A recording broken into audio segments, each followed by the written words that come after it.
Sebelum melanjutkan, jangan lupa subscribe dulu. Terima kasih. 428 garis darah yang diwarisi.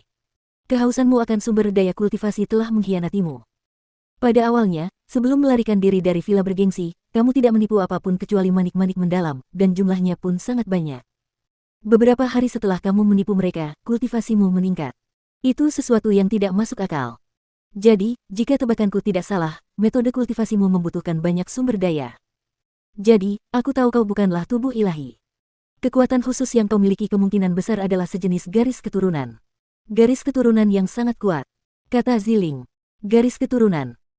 Setelah mendengar kata-kata itu, Chu Feng tercengang karena dia tidak pernah berpikir bahwa petir ilahi di tubuhnya adalah jenis garis keturunan.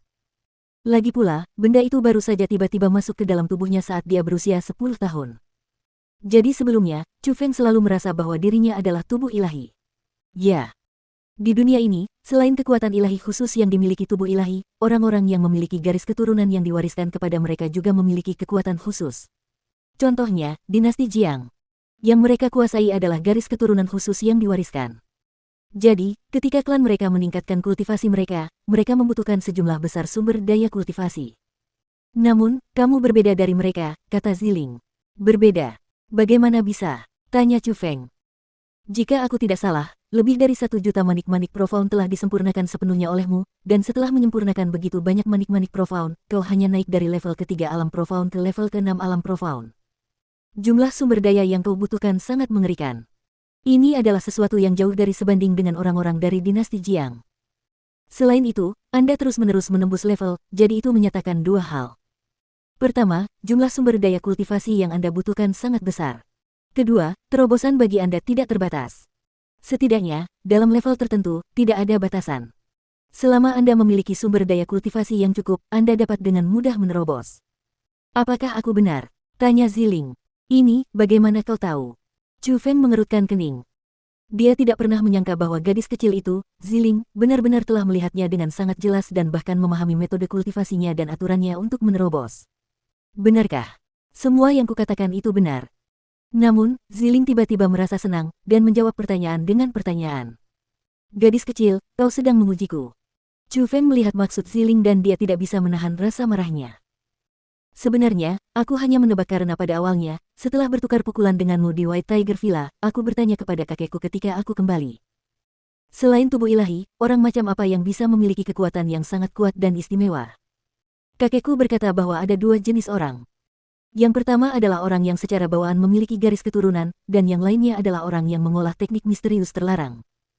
Mereka yang mengolah teknik misterius terlarang meniru kultivasi tubuh ilahi. Dengan teknik misterius terlarang, mereka dapat memperoleh kekuatan khusus yang sebanding dengan tubuh ilahi, dan metode kultivasinya hanya dengan mempelajari teknik misterius dan mereka tidak memerlukan sumber daya kultivasi dalam jumlah besar. Namun, metode kultivasi tersebut disertai dengan bahaya besar. Biasanya, selama periode kultivasi khusus, mereka akan menerima siksaan dari teknik misterius. Ini disebut hukuman ilahi. Hukuman ilahi akan muncul secara rutin. Jika mereka mampu menanggungnya, mereka dapat terus berkultivasi. Jika tidak mampu, mereka akan mati, namun Anda jelas tidak memiliki hal seperti itu. Jadi, kamu seharusnya adalah orang yang mewarisi garis keturunan, tetapi kamu jelas berbeda dari orang-orang di dinasti Jiang. Jadi, tidak mungkin kamu adalah bagian dari dinasti Jiang. Selain itu, kakekku telah mengatakan. Apa yang kakekmu katakan? Chu Feng bertanya dengan tidak sabar. Kakekku juga mengatakan bahwa garis keturunan berbeda dari tubuh ilahi. Tubuh ilahi adalah berkah dari surga. Kekuatan mereka berasal dari anugerah surga. Namun, garis keturunan, kekuatan mereka berasal dari pembudidaya yang mendapatkannya sendiri. Kekuatan mereka berasal dari kerja keras mereka sendiri. Garis keturunan dapat berevolusi. Setelah darah seseorang berevolusi, generasi mendatang, anak-anak, cucu, juga dapat menikmati manfaat serupa. Jadi, ada berbagai tingkatan garis keturunan. Level seperti apa? Chu Feng terus bertanya dengan saksama karena dia mempelajari beberapa hal yang sama sekali tidak dia ketahui sebelumnya. Selain itu, hal-hal seperti itu benar-benar sesuai dengan apa yang dia alami saat ini. Bahkan kakekku tidak tahu tentang kadarnya. Dia bilang dia hanya melihat beberapa di buku-buku kuno, apakah itu benar atau salah, dia tidak bisa memastikannya. Tetapi kakekku berkata bahwa garis keturunan yang paling rendah adalah garis keturunan kerajaan. Contohnya, dinasti Jiang, klan Jiang kerajaan. Apa yang mereka warisi seharusnya adalah garis keturunan kerajaan, itulah sebabnya mereka disebut klan Jiang Kerajaan. Kakekku juga mengatakan bahwa sebenarnya ada banyak klan dengan garis keturunan kerajaan di wilayah Laut Timur. Mereka tidak dapat dianggap sebagai klan bangsawan. Mereka hanya dapat dikatakan sebagai klan yang telah ada sejak lama. Jadi, itulah sebabnya dinasti Jiang datang ke tempat seperti benua 9 provinsi untuk menobatkan diri mereka sebagai raja, untuk menobatkan diri mereka sebagai penguasa, karena di wilayah Laut Timur, mereka benar-benar tidak ada apa-apanya. Sebaliknya, di tempat ini, mereka dapat menobatkan diri mereka sebagai penguasa suatu wilayah dan berkembang dengan aman dan stabil.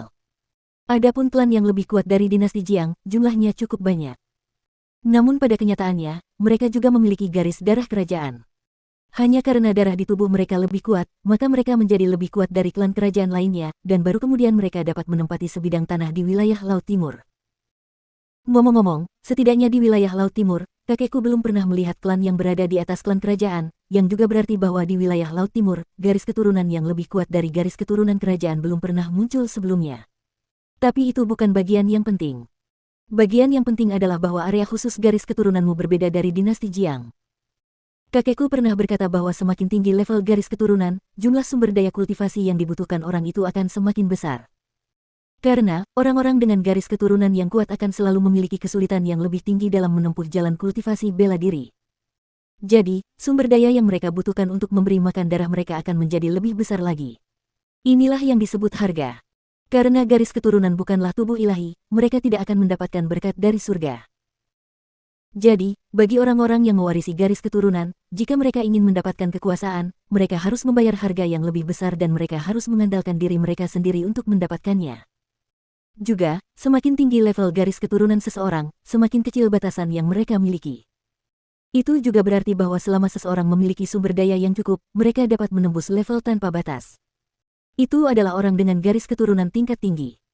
Tanda yang paling jelas adalah mereka menembus level dengan cepat, dan itu masuk akal karena kekuatan garis keturunan mereka kuat sedemikian rupa, dan itu dapat mengguncang banyak ikatan karena itu. Contohnya, jika orang normal ingin membuat terobosan untuk satu level, setelah mengumpulkan cukup kekuatan, mereka harus memahaminya. Mereka harus memahami seluruh alam baru, tetapi orang dengan garis keturunan level sangat tinggi tidak perlu memahami apapun. Itu karena bakat mereka tinggi seperti itu. Mereka kuat seperti itu. Mereka tidak perlu memahami level, karena sejak memasuki wilayah itu sendiri, mereka sudah memahami segalanya tentang wilayah itu. Tentu saja, bakat seperti itu akan selalu dibatasi. Misalnya, alam surga. Bahkan jika orang memiliki garis keturunan tingkat tinggi, setelah mencapai alam itu, mereka tetap akan dituntut untuk memahaminya, dan kesulitan untuk memahaminya akan menjadi lebih sulit seiring dengan meningkatnya alam tersebut. Kata Ziling.